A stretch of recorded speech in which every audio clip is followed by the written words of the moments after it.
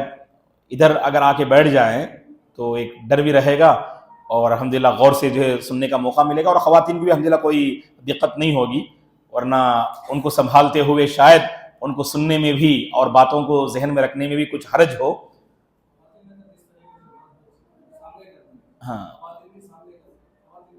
ہاں تو یہ بھی ایک مشورہ ہے، ہم خواتین سے ادباً گزارش کرتے ہیں کہ ہمارے یہاں پر جو بچے بیٹھتے ہیں الحمدللہ کہ مرد حضرات بالکل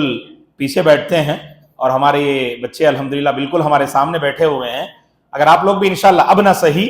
آنے والے انشاءاللہ جو ہے یعنی کلاسوں میں اگر بچیوں کو سامنے بٹھا دیں آپ تو انشاءاللہ آپ کے قابو میں بھی رہیں گے، نگاہوں میں بھی رہیں گے اور زیادہ دقت بھی نہیں ہوگی آپ کو۔ اصل مسئلہ یہ ہے کہ مختلف جو ہے مواقع ایسے آتے ہیں ہماری کلاس میں کہ بہت سارے نام آپ کو غور سے سننا پڑتا ہے اور باتوں کو آپ جو ہے غور سے سننا پڑتا ہے، تبھی آپ جو سمجھ پائیں گے۔ آپ اللہ تعالیٰ جزا خیر دے آپ تمام کو، کہ کہیں ایسا نہ ہو کہ ان بچوں کو سنبھالنے میں آپ کا وقت جو ہے گزر جائے، یہ ہم بھی نہیں چاہتے ہیں۔ بارک اللہ فیکن۔ تو وقتاً فوقتاً عبداللہ بن ابی کی دشمنی لوگوں کے سامنے کھل کر ظاہر ہو رہی تھی، تو اس موقع پر بعض صحابہ اللہ کے نبی کی خدمت میں حاضر ہوئے، جیسا کہ امام بخاری رحمۃ اللہ نے اپنی صحیح میں ذکر کیا ہے کہ سعد بن عبادہ رضی اللہ عنہ اللہ کے نبی کی خدمت میں حاضر ہوئے اور اللہ کے نبی سے کہا کہ اللہ کے نبی عبداللہ کے ساتھ آپ عفو درگزر کا معاملہ کیجئے گا، اس بندے کو آپ نظر انداز کیجئے گا، اس بندے کو آپ جو ہے اپنی گرفت میں مت لیجئے گا، کیونکہ آپ کے آنے سے قبل اہل مدینہ نے عبداللہ کو اپنا سردار بنانے کا پوری طرح سے انہوں نے ارادہ کر لیا تھا، لیکن آپ کے تشریف لانے کے بعد لوگوں نے آپ کو سردار بنا لیا، جس کی وجہ سے یہ بندہ طیش میں آ گیا، اور اس طیش میں آنے کی وجہ سے وہ ایسی حرکتیں کر رہا ہے، لہٰذا اے اللہ کے نبی آپ اس کے ساتھ عفو درگزر کا معاملہ کیجئے، آپ اس پر رحم کا معاملہ کیجئے۔ سعد بن عبادہ رضی اللہ عنہ نے اللہ کے نبی کی خدمت میں آ کر ایسی باتیں انہوں نے پیش کی۔ تو جب مسلمانوں کو یہ اطلاع ملی کہ باقاعدہ خفیہ طور پر مشرکین مکہ اللہ کے نبی اور مہاجر صحابہ کو خصوصاً پریشان کرنا چاہتے ہیں اور مدینے سے باہر نکالنا چاہتے ہیں کہ کہیں ایسا نہ ہو کہ اللہ کے نبی کو وہ کہیں آپ کے ساتھ کہیں کوئی برا سلوک نہ کر بیٹھیں جس سے آپ کی جان خطرے میں پڑ جائے، اور اللہ کے نبی صلی اللہ علیہ وسلم مدینہ آنے سے قبل اہل مدینہ نے آپ کے ساتھ جو وعدہ کیا تھا، اے اللہ کے نبی آپ تشریف لائیے مدینہ، ہم اپنے گھر والوں سے بڑھ کر آپ کا خیال رکھیں گے، اور یہاں تک بعض احباب نے کہا اپنی جان سے بڑھ کر ہم آپ کی جان کی پرواہ کریں گے، وعدہ کیا تھا۔ اور یہ اہل مدینہ اور اہل عرب وعدے کے بڑے جو ہے محافظ تھے، وعدے کے بڑے پکے تھے، لہٰذا انہیں فکر لاحق ہوئی کہیں یہ لوگ خفیہ طور پر اللہ کے نبی کے ساتھ برا معاملہ نہ کر بیٹھیں۔ اسی لیے اللہ کے نبی آرام فرماتے رات میں تو بعض صحابہ انصاری صحابہ اللہ کے نبی کے گھر کے باہر پہرہ داری کرتے ہوئے نظر آتے، آپ کی حفاظت کی خاطر۔ یہ تھے صحابہ دوستو، صحابہ کو یہ مقام ایسے نہیں ملا، اللہ کے نبی پہ قربان تھے یہ صحابہ رضی اللہ عنہم۔ دیکھیے گا اللہ کے نبی آرام فرما رہے ہیں، کہیں کوئی دشمن آپ پہ حملہ نہ کر دے، اسی لیے رات میں پہرے داری کر رہے ہیں۔ ایک واقعہ اہل علم نے لکھا ہے اور ابو داؤد رحمۃ اللہ علیہ نے اپنی سنن میں بھی اس کو ذکر کیا ہے کہ سعد بن ابی وقاص رضی اللہ عنہ اسی طرح رات میں پہرے داری یعنی آپ کی حفاظت میں لگے ہوئے تھے۔ اللہ کے نبی باہر تشریف لائے تو دیکھا سعد بن ابی وقاص رضی اللہ عنہ آپ کی حفاظت کی خاطر باہر ٹہل رہے ہیں۔ اللہ کے نبی نے آپ کے حق میں خوب دعائیں دی، یہاں تک کہ اللہ کے نبی پر یہ آیت کریمہ نازل ہوتی ہے جس میں اللہ تعالیٰ فرماتے ہیں واللہ یعصمک من الناس، اے نبی اللہ آپ کو لوگوں سے بچائے گا، لوگوں کی مکاری سے آپ کو بچائے گا، لوگوں کے مکر و فریب سے آپ کو بچائے گا، لوگوں کی سازشوں سے اللہ تعالیٰ آپ کی حفاظت کرے گا۔ جیسی آیت نازل ہوئی، اللہ کے نبی نے صحابہ سے فرمایا کہ سب اپنے اپنے مقام پہ چلے جائیں، کہ پہرا دینے کی ضرورت نہیں ہے، اب حفاظت کرنے کی ضرورت نہیں ہے، اللہ تعالیٰ میرا محافظ ہے اور اس نے جو ہے یہ ذمہ داری لے لی ہے، لہذا تم سب اپنے اپنے گھر چلے جانا اور اپنے گھر پہ آرام کر لینا۔ یہ اللہ کے نبی نے اس موقع پر صحابہ کرام رضوان اللہ علیہم اجمعین سے آپ نے فرمایا تھا۔ دوستو، تو اس سے آپ اندازہ لگا سکتے ہیں کہ اللہ کے نبی کا صحابہ کے ساتھ اور صحابہ کا اللہ کے نبی کے ساتھ کس قدر گہرا رشتہ اور تعلق تھا۔ اور یہ معاملہ جو مشرکین مکہ کے حوالے سے ہم نے آپ کو بتایا نا، کہ پوری طرح سے، یعنی حالانکہ بہت سارے مسلمان مکہ چھوڑ دیے اور مدینے میں آ کر آباد ہو گئے، لیکن یہ بات انہیں ہضم ہونے والی نہ تھی۔ یہاں مکے میں، یہاں مدینے میں مسلمان چین و سکون سے رہیں، یہ بات اہل مکہ کو ہضم ہونے والی نہ تھی۔ اسی لیے وقتاً فوقتاً کوئی نہ کوئی طریقہ وہ اختیار کرتے کہ جس سے کسی بھی طرح مسلمان مدینے سے باہر نکل جائیں، یا اہل مدینہ مسلمانوں کو باہر نکال دیں، یا اللہ کے نبی اور صحابہ کے ساتھ جانی نقصان والا کوئی معاملہ کر بیٹھے۔ اس قدر ان کی آپسی دشمنی تھی۔ ایک واقعہ اہل علم نے نقل کیا ہے، اور امام بخاری رحمۃ اللہ علیہ نے بھی اس واقعے کو پوری تفصیل سے بیان کیا ہے۔ اس واقعے کا خلاصہ کہہ کر ہم اپنی گفتگو انشاءاللہ ختم کر لیں گے۔ اس سے اندازہ لگا سکتے ہیں کہ اہل مکہ نے اللہ کے نبی صلی اللہ علیہ وسلم کے ساتھ اور مسلمانوں کے ساتھ ان کے اندر جو دشمنی تھی، وہ دشمنی کی آگ ہجرت کے بعد بھی کیسے بھڑک رہی تھی، اس واقعے سے آپ اندازہ لگا سکتے ہیں۔ سعد بن معاذ رضی اللہ عنہ فرماتے ہیں کہ میں عمرہ کے ارادے سے مدینے سے نکلا اور مکہ پہنچا۔ عمرے کے ارادے سے میں مدینے سے نکلا اور مکے میں پہنچا، اور مکے میں میں امیہ کے گھر میں جو ہے میں نے ٹھہرا، کیونکہ امیہ کی میرے ساتھ دوستی تھی اور اچھی جان پہچان تھی، تو امیہ کے یہاں میں ٹھہرا، مہمان بن کے رہا، اور یہ میزبان امیہ رہا جو جانی دشمن تھا مسلمانوں کا۔ امیہ کے یہاں حضرت سعد بن معاذ رضی اللہ عنہ جو ہے قیام فرماتے ہیں، اور سعد بن معاذ رضی اللہ عنہ نے امیہ سے کہا کہ کوئی ایسا وقت آپ بتائیں جس وقت میں پورے آرام اور اطمینان کے ساتھ میں کعبۃ اللہ کا طواف کر سکوں۔ دوپہر کا وقت انہوں نے بتایا، دوستی تھی تو لہٰذا دوستی کو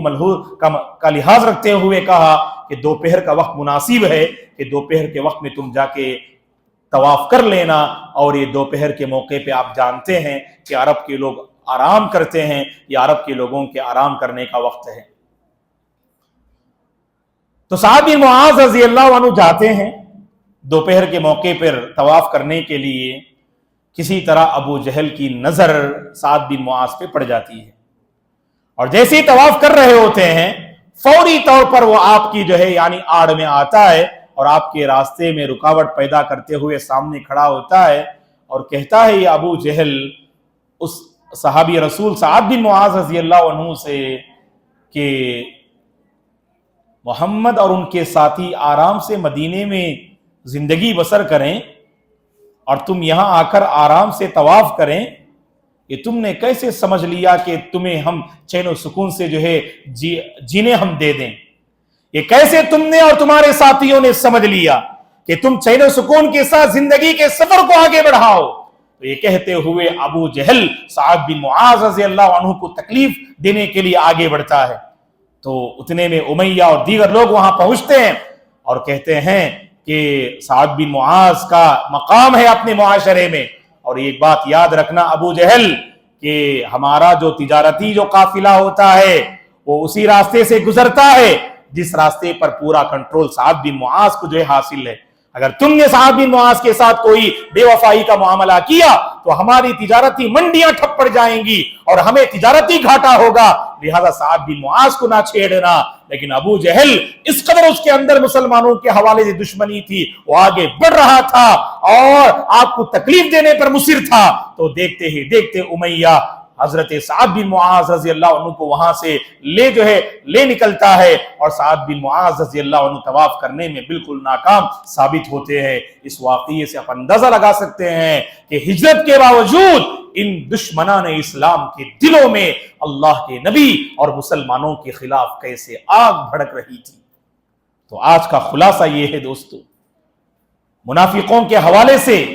بہت ساری باتیں مدنی زندگی میں آئیں گی، لیکن ایک بات ہمیشہ یاد رکھنا دوستو کہ اپنے دلوں سے نفاق کو دور کرنے کی ہمیشہ کوشش کرنا، اور اللہ سے یہ ضرور مانگنا، اے اللہ کفر و شرک سے میری حفاظت فرما، بدعات و خرافات سے میری حفاظت فرما، اور نفاق سے بھی میری حفاظت فرما، کہ ہمارا ظاہر کچھ ہو اور ہمارا باطن کچھ اور ہو۔ اسی کو نفاق کہتے ہیں۔ یہ عملی زندگی میں ایسے بہت سارے نمونے ظاہر ہوتے ہیں۔ ہمیشہ اپنے دل کو پاک و صاف رکھیے گا، اپنے دل کو آئینے کی طرح بالکل صاف رکھنے کی کوشش کیجیے گا کہ ظاہر یہ باطن کی عکاسی کرتا ہے، ہمارا ظاہر بھی صاف ہو اور ہمارا باطن بھی صاف ہو۔ اگر ہمارا ظاہر اور باطن اگر یہ دونوں پاک و صاف ہو جائیں، اللہ کی قسم اللہ کے بھی ہم محبوب ہوں گے، اور لوگوں کے دلوں کو بھی ہم فتح کرنے والے ہو جائیں گے، لوگوں کے دلوں کو بھی ہم جیتنے والے ہو جائیں گے، مسائل کو اپنے قابو میں کرنے والے ہو جائیں گے، اور امت کے مابین اس مسلم قوم کی جو پہچان ہونی چاہیے وہ پہچان واللہ باقی رہے گی۔ شرط یہ ہے کہ ہم اپنے دلوں سے نفاق کو دور کرنے میں کامیاب ہو جائیں۔ اللہ سے آپ ضرور یہ سوال کرنا، اے اللہ میں تجھ سے یہ سوال کرتا ہوں، میرے دل کو تو نفاق سے پاک کر دے، میرے دل کو تو نفاق سے پاک کر دے۔ اور اس سلسلے میں اللہ کے نبی نے بہترین آپ نے نسخہ بھی بتایا ہے، یہ نسخہ سنیے گا، اور آپ میں سے جو احباب استطاعت رکھتے ہیں، طاقت رکھتے ہیں، اس نسخے کو اپنانے کی کوشش کیجیے گا۔ نفاق سے بچنے کا آسان اور بہترین نسخہ کیا ہے؟ اللہ کے نبی صلی اللہ علیہ وسلم نے فرمایا، جو بندہ 40 دن با جماعت تکبیر تحریمہ کے ساتھ 5 وقتہ نمازوں کی پابندی کرے گا، اللہ تعالیٰ اس کے حق میں 2 خوشخبری عطا فرماتے ہیں، کتبت لہو براءتان، اللہ تبارک و تعالیٰ اس کے حق میں 2 آزادی کے فیصلے فرماتے ہیں، براءتم من النفاق و براءتم من النار۔ ایسا بندہ جس نے 40 دن با جماعت تکبیر تحریمہ کے ساتھ، جس نے 40 دن 5 وقتہ نمازوں کی پابندی کی، اسے 2 خوشخبریاں ملتی ہیں۔ پہلی خوشخبری یہ ہے، اللہ تعالی نفاق سے اس کے دل کو آزاد کر دیتے ہیں، اور دوسری خوشخبری یہ ہے، اللہ تعالیٰ اس کو قیامت کے دن جہنم سے آزاد کر دیں گے۔ اللہ اکبر! کتنی بڑی بات ہے کہ ہمارے دل نفاق سے آزاد ہو جائیں اور ہم قیامت کے دن جہنم سے آزاد ہو جائیں۔ اس سے بڑا کامیاب انسان اور کون ہو سکتا ہے بتائیے؟ اور یہ خوشخبری اللہ کے نبی نے اس کے حق میں دی جو 40 دن کنٹینیو ایک نماز بھی نہ چھوڑے، 5 وقتہ نمازیں 40 دن لگاتار تکبیر تحریمہ کے ساتھ جو پڑھے گا، اللہ کے نبی کی طرف سے خوشخبری ہے، اللہ تعالیٰ اسے نفاق سے بھی اور جہنم کی آگ سے بھی اللہ تعالیٰ اسے آزاد کرتے ہیں۔ اللہ سے ہماری دعا ہے، اللہ تعالیٰ مجھے اور آپ کو نفاق سے بچائے، ظاہر کو بھی اللہ پاک کرتے ہوئے باطن پر توجہ دینے کی اللہ ہم سب کو توفیق عطا فرمائے۔ اللہ تعالیٰ ہمارے دلوں کے حال کو بہتر بنائے، دلوں میں جو گندگیاں ہیں اللہ تعالیٰ ان گندگیوں کا خاتمہ فرمائے، دلوں کو صاف و شفاف رکھتے ہوئے زندگی کو آگے بڑھانے کی اللہ ہم سب کو توفیق عطا فرمائے۔ اللہ ہمارے یہاں جمع ہونے کو قبول فرمائے، اللہ ہماری ہر قسم کی پریشانی کو دور فرمائے، اللہ تعالیٰ خیر کے فیصلے فرمائے، چین و سکون کے فیصلے فرمائے، امن و شانتی کے اللہ فیصلے فرمائے، اللہ خیر پہ باقی رکھے اور خیر ہی پر اللہ خاتمہ نصیب فرمائے، آمین یا رب۔ تو